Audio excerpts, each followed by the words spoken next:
The Connection Show. Inspiring hope, health, healing, connecting the dots of your story and transforming your life. Sponsored by Braveheart Workshops, live with Jill Reynolds. The Connection Show, inspiring hope, health, and healing in the world. Hi, I'm Jill Reynolds, and joining me today is my friend Erin Paige. Welcome, Erin, to the show. So you're still muted. There we go. Yes, I'm through. Hi, Jill. First, I'm working through a different device, so bear with me if I stay muted a little bit. The buttons I'm just not used to, but yes, hi, how are you? It's It's so so nice to good. be with you.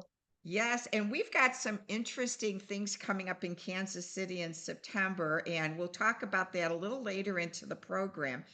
But I'd love the audience to get to know you a little bit better, Erin. So if you wouldn't mind taking us on a journey back into the days when you were little Erin and tell us a little bit what your childhood was like, if you wouldn't mind.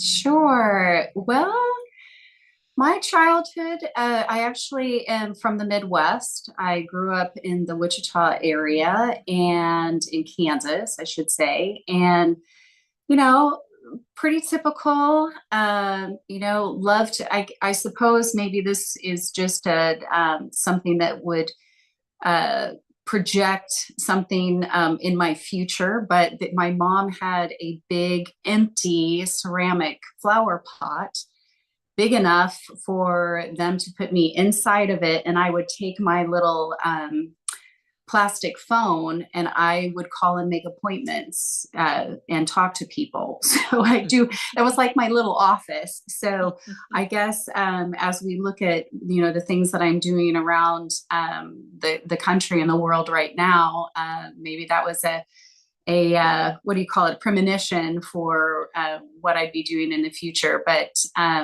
Sitting, yeah, sitting in flower pots.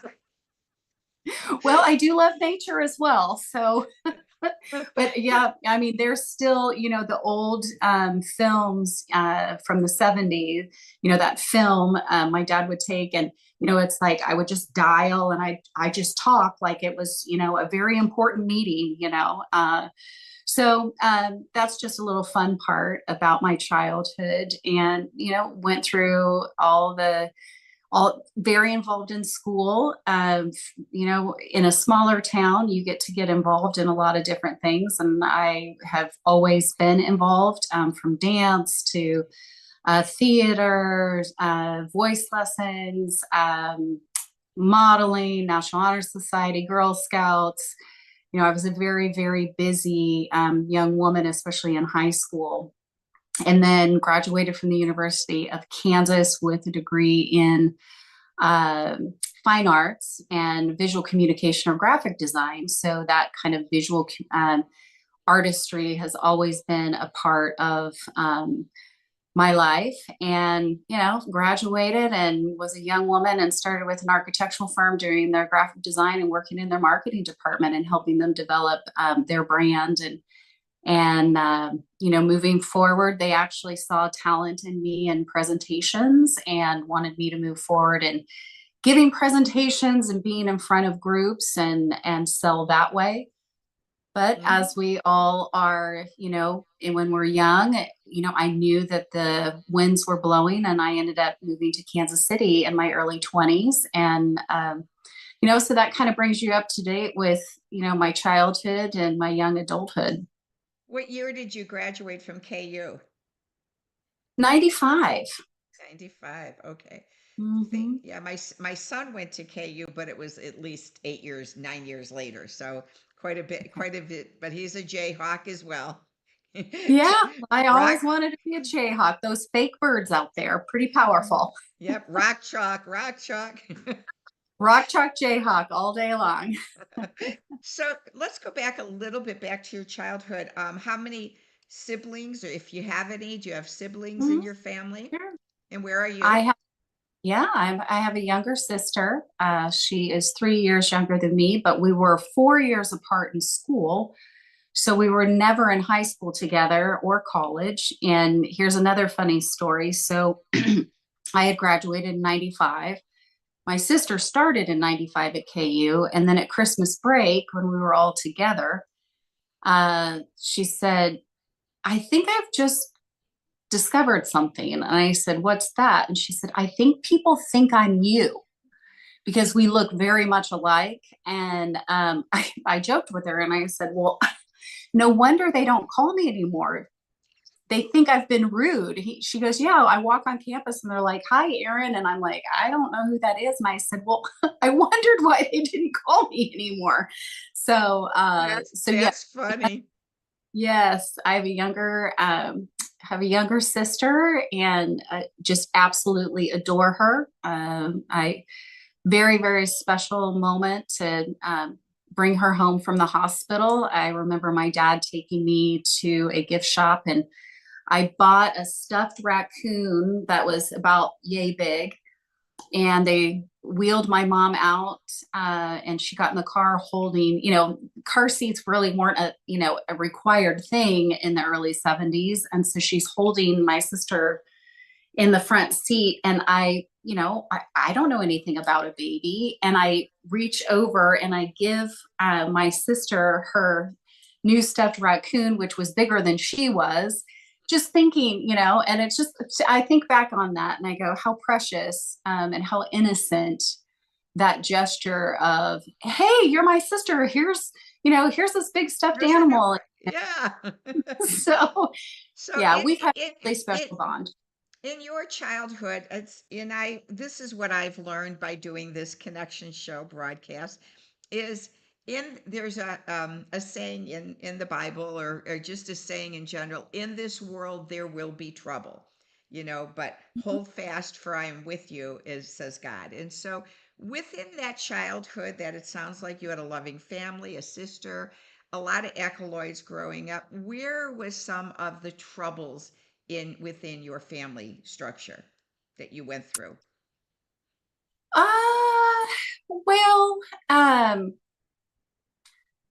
we really didn't have a whole lot. I mean, I think that, obviously, I mean, if you want to talk about, let's say, my parents' marriage, I mean, they went through their normal, woes. And, my sister and I had our own quarrels, if you will. But to be really honest, I mean, you know, every family has their situation to deal with, but overall, we really were a strong nucleus and a bond within the four of us. And even so, moving way forward, my dad has passed about 4 years ago or so, and we were sitting at Panera, taking a break from the hospice care that he was under. And, this is a man that went through four major strokes, dealt with a lot of health issues towards the end with the strokes. But, his doctor even said, who survives, four major strokes? And he just seemed to be hanging on. And my mom said at that lunch, the three of us, and she said, I don't think I'm getting emotional thinking about it. And you talk about that connection. Um, I just don't think he wants to leave us. It's always been the four of us.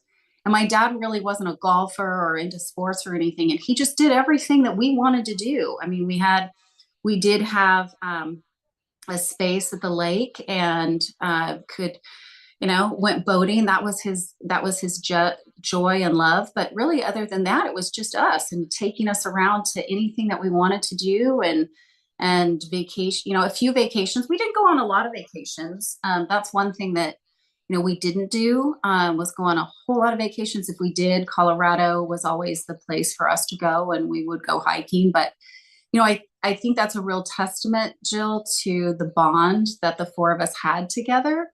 Um, Well, it's fun, and and it's funny. Not funny, but it is um, a connection.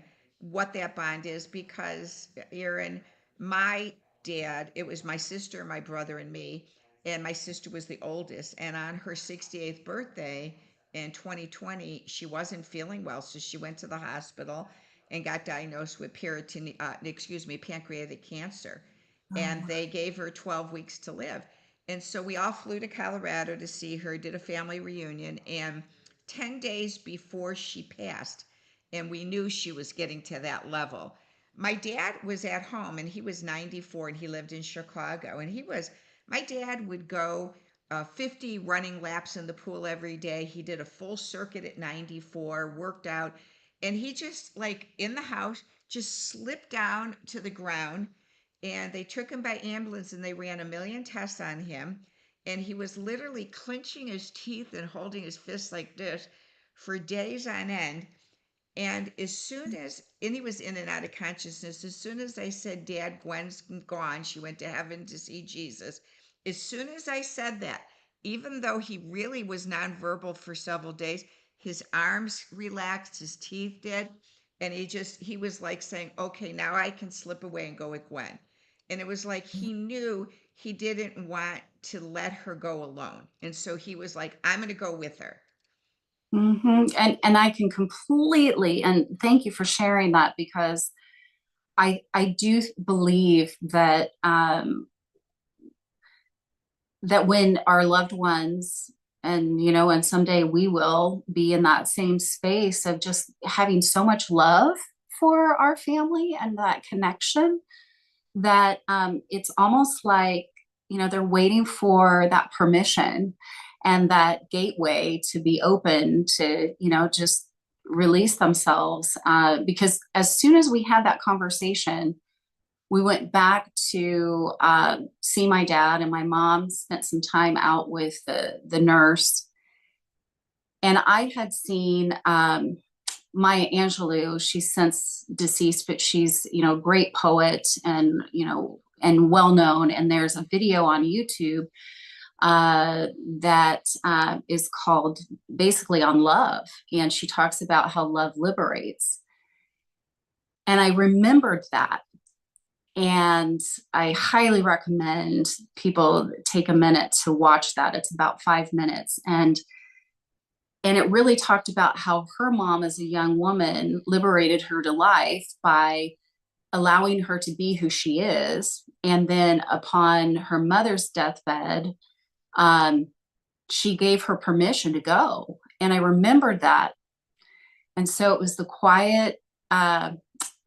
quiet space.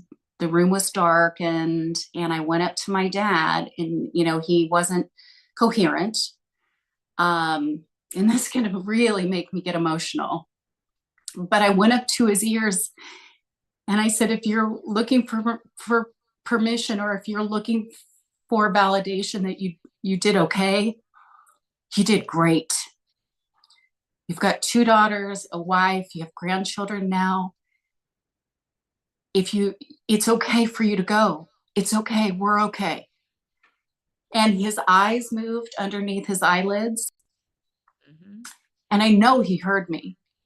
Mm-hmm. And we left, and we were supposed to come right back. And, you get to that point of exhaustion, right? In that phase of, treatment for your loved one. And I just couldn't get back up, and my mom didn't call me, and she had fallen asleep, and she got a call, and he had gone. And, I love that special moment with my dad, to be able to tell him that he did great. Yeah. He did amazing, and it was okay for him to go. Yeah. So if that tells you anything, Yeah, our, that helps. Yeah, it does.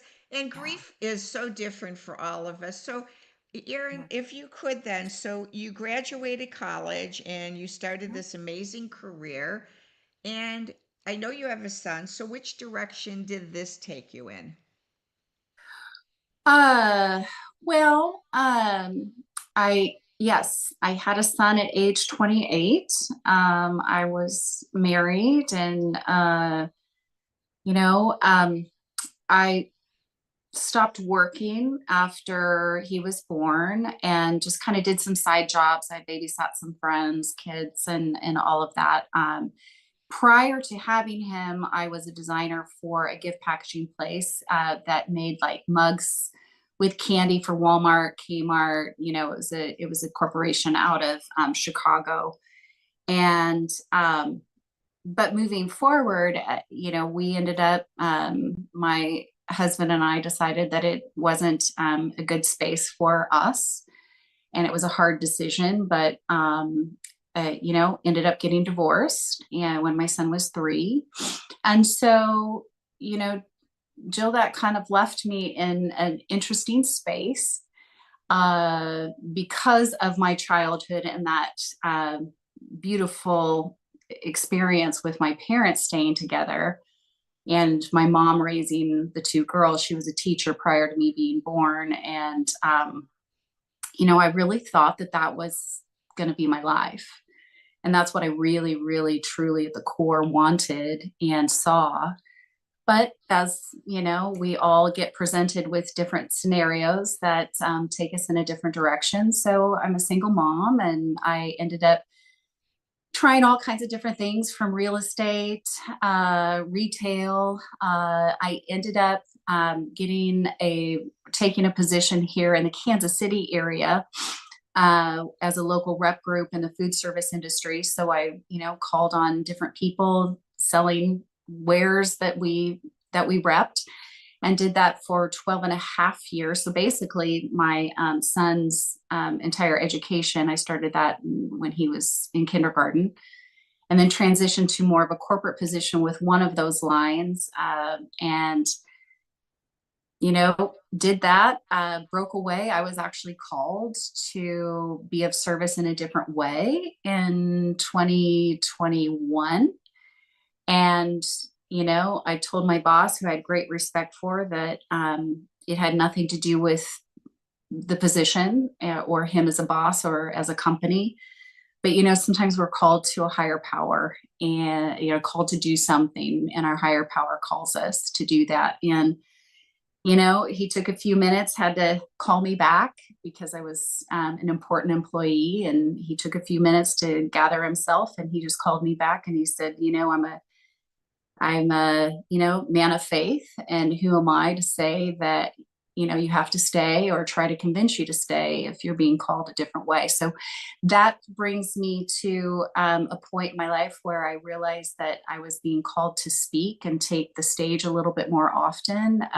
Did have a side business, a jewelry business, where I designed pieces for runways and did custom pieces. And it was really at that point that I realized that the voice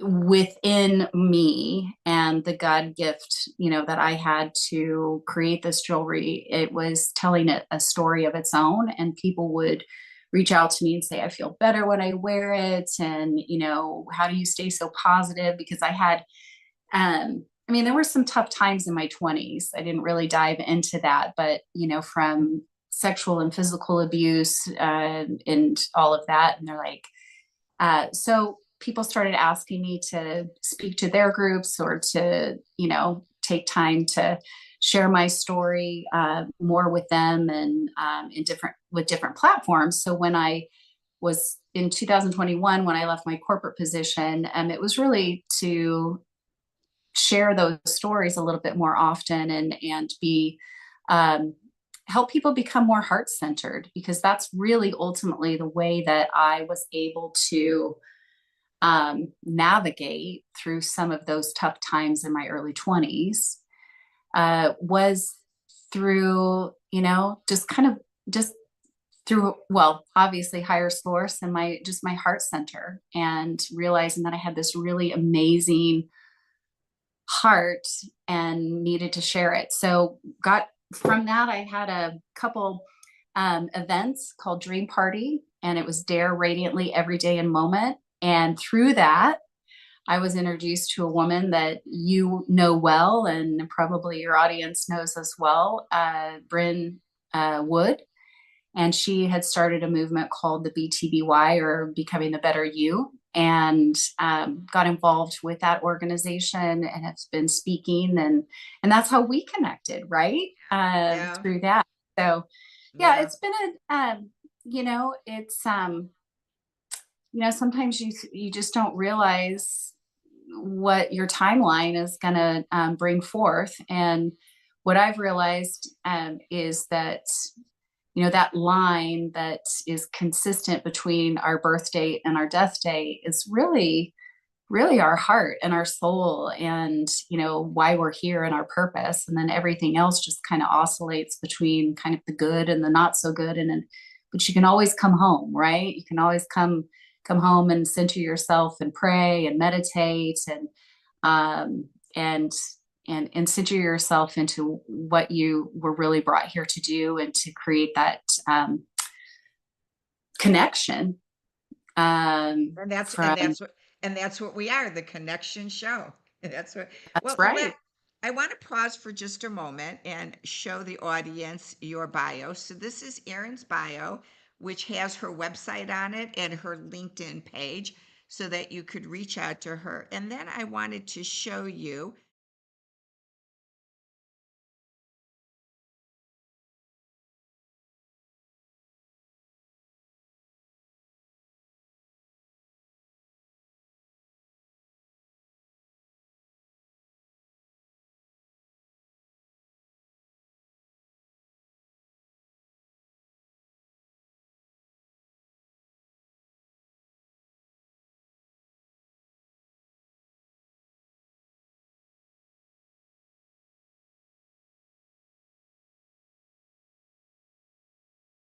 of Erin's flyer that she's one of the speakers. She'll be speaking there and sharing with you.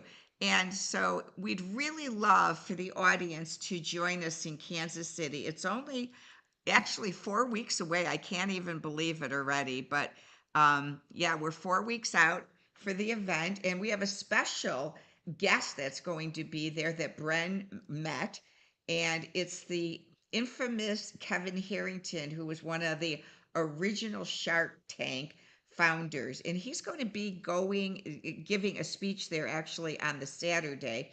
But the cool part is if you register now, while we still have the space, I think there's maybe 3 spots left to pitch your business or something about yourself, whatever you want to pitch to Kevin Harrington. So if you go online today to comechangeyourlife.com, register for the conference where you'll be able to personally meet Erin there and myself. I'm one of the speakers as well. And we're going to have a fabulous weekend. We've got a black tie event on Saturday night, which is always fun. We do a dance off, the men against the women. The men keep winning. This year, the women have to win because the men keep winning the last couple of years. We got to beat them this time. I don't know if we just all need to do some kind of cheerleading. I don't know. We got to come up with a plan, is what we need. But you guys got to meet us there. We have so much fun. We have breakout times, and we'd love to see you in Kansas City. So, Erin, I'm so grateful that you came on, and I know the sharing of your dad was heart centered. And do you know yet? I mean, is there a topic that you might let the audience know, or have you not figured out yet what your topic's going to be in 4 weeks? sometimes Oh I yeah, I wait. no. Sometimes I wait to the last minute, so I don't know. Well, and Jill, the way that I work is that yes, I have everything written out, or at least an outline and a title and all of that. And by golly, it seems to right before I get on stage, I get a message from spirit just saying, hey, guess what, you're talking about this today. Oh, okay. And So and but in the essence of, um I really consider myself a speaker of the heart, and from the heart, and love. I think you've probably heard me speak before about the different acronyms. So love is let optimal vibrations enter. So if I were to put a title on it, it would probably be the Zen of having a heartful connection. And when I say heartful, it's FULL. So heartful, And we can really find a lot of, I suppose, zen and peace in that heart-centeredness. And also I'll probably touch a little bit on feeling into the space between the words. So just I'll leave you on that. And I've been known to paint on stage before too. So you may see me getting out a paintbrush with paints and surprising everyone in the end. So that's what I've got at this point. Good. Awesome. Well, thanks a lot for joining us, and we will look forward to seeing you guys in Kansas City. So please get your tickets today. If you can stay on the line, Erin, as we jump off here. And everyone, thanks so much for joining us for the Connection Show, where we love to inspire you with hope, health, and healing in the world. Have a wonderful night. Thanks for joining me, Erin. Thank you.